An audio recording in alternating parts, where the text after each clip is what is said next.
Kemudian sosok murid Sayyidina Syekh radhiyallahu ta'ala anhu yang disebut dalam kitab ini yaitu seorang muqri, ahli qiraah, ahli Al-Quran, ahli bacaan Al-Quran, yaitu Sayyidi Al-Habdian. Sayyidi Al-Habdian ini dulunya belajar di daerah Marrakesh di Maghrib, di Maroko. Beliau belajar ilmu qiraah di sana. Kemudian mendengarkan salah satu hadis baginda Nabi Muhammad SAW yang kemudian mendorongnya untuk pindah ke daerah Fas.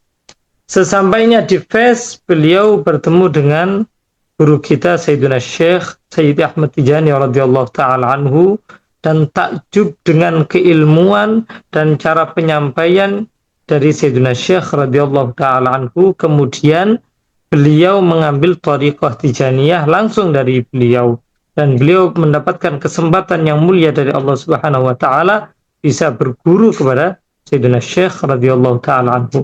Dan sebab kenapa beliau bisa bertemu dengan Syekh di Fas, karena beliau punya teman, dan temannya ini termasuk teman yang paling pandai, teman yang paling alim, teman yang sangat luar biasa.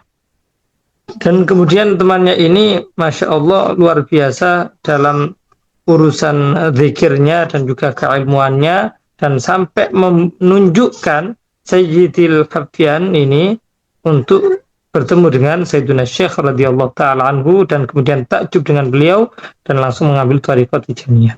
Yang ketiga ada namanya Sayyidi Muhammad At-Talib, yang disebut beliau tadi disebut Jaddu. Di Muhammad Talib Jaddu. Di Muhammad Talib Jaddu ini juga salah satu ulama yang ada di Ardi Syingkit di daerah Mauritania, sebagaimana yang ditulis oleh Sayyidi Ahmad Sukairi dalam Kashful Hijab. Sayyidi Muhammad Talib Jaddu ini adalah orang yang sangat-sangat perlu untuk dilakukan perjalanan menuju beliau.